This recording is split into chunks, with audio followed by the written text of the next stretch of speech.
Hello, Polish humans, and I want to talk about the shop. In a recent poll, over 60% of you said that they do buy things in WoT Blitz. So now let's talk about what you should buy, what you shouldn't buy, and how to spot whether a bundle is good or not. And the first thing that I already want to mention here is the Battle Pass, because if you play a lot, that you can fill the Battle Pass up naturally, it is pretty much the best way to spend your money. The worst way to spend your money, on the other hand, are containers or crates or lockboxes, whatever they want to call them. The return for your money there is extremely bad. They're designed that way, so I would, under any circumstances, avoid crates if you do want to get value out of the shop. And obviously the shop will be different depending on when you watch it. Being able to understand the contents of a shop bundle is very important. What is in here? What am I actually getting? You pretty much always get the garage slot, which is an added 250,000 credits, and equipment can work somewhat in your favor. So if we have the reasonable price of equipment, now depending on a tier, equipment costs differently, so it sort of has a different value. Obviously does not have the real full credit price, because if we assume that we have 2 million in credits, that's 5k gold. Because credits are badly valued. Now then you also have useless add-ons like, for example, avatars that add something to the bundle, but rarely add value to you, because they're often things that you're probably never ever going to use. Another nice little trick is the ×5 XPs that are locked to whatever vehicle they are. If you go to lower tier tanks, like for example this T25 here, it can happen that these ×5s are unlocked, in which case they do have a lot more value than if they are locked to the premium tank. And now here's the most important part. How does Wargaming sell their products? The first thing that you should always notice is that there is always a strike-out price here. Is it for gold? Is it for money? In a lot of cases, there is a stricken-out value right next to the actual value, because essentially you can make up the first value and then make the second value seem a lot more reasonable to buy, even though the first value is completely and utterly made up. Then the second tactic is employed by the lockboxes and the keys. It is the razor and blades model. You give them the first thing extremely cheap and then make money off the second one, which is also very common for printers and printer ink. And lockboxes, unfortunately, are for that very effective, because they combine that razor and blades model with gambling. The chance of winning something big for little money. Now that is obviously very unlikely, because the drop chances are always going to be stacked against you, but you will feel like you have the chance to win something big, so you feel like that is a good deal, even though it is not. And then, like I've already mentioned, we have add-ons like avatars or ×5s to further justify and increase the price.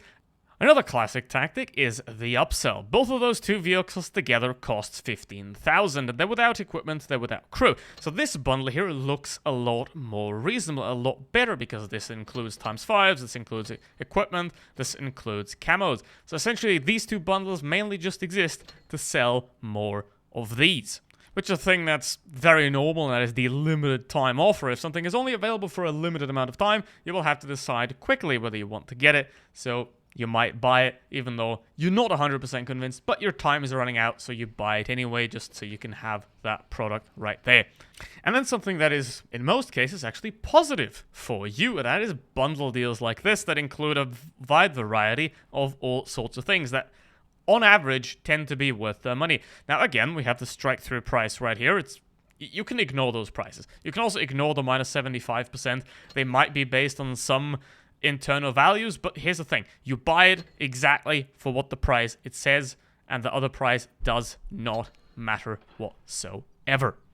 And unfortunately, something that also factors in is if a tank is new. If a tank is new, people think that gives it value. It does not. A tank being new gives it no extra value whatsoever.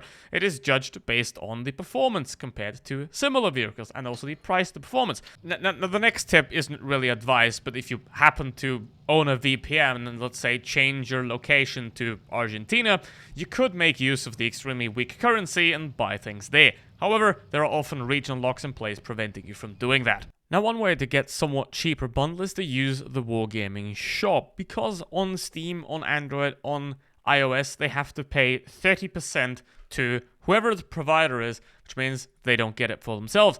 Which means if they offer it in their own shop right here, then they can offer it for a lot cheaper, and it is, for example, this massive gold bundle is 20 euros less, so that makes quite a lot of difference.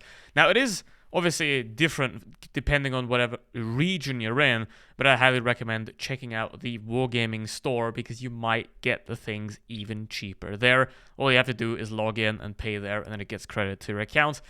This is the only source you can buy things in Blitz outside of the game. Everything else besides the official Wargaming shop is a scam. Speaking of scam, the M60. It's not a premium tank, don't pretend it is. Specials should not be underestimated. For example, like Black Friday, that only happened once a year. If you have the time to wait, in a lot of cases it is absolutely worth it to do that, because most of the time you do get excellent deals in those places. Like what we can see right here with a Chimera for 7.5k, which is still a very excellent tank at a pretty damn good price.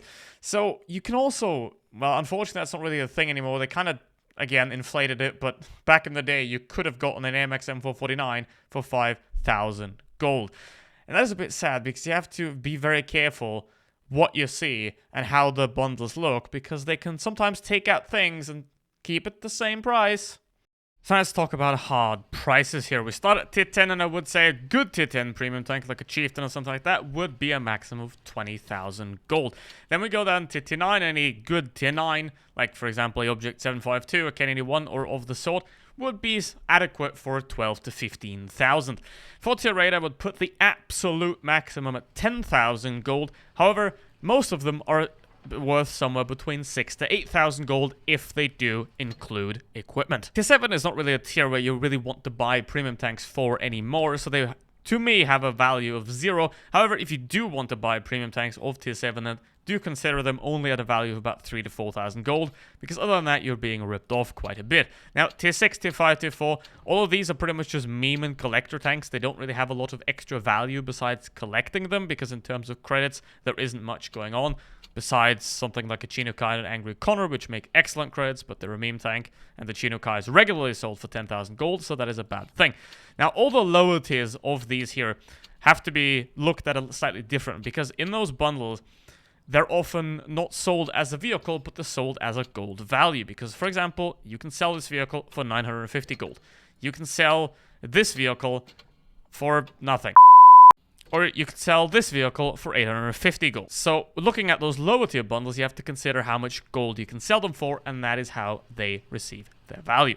Also, some of these lower tier bundles, like this one, do include solid premium time and unlocked ×5s. So, lower tier premium tanks are really just an add-on to already relatively good bundles.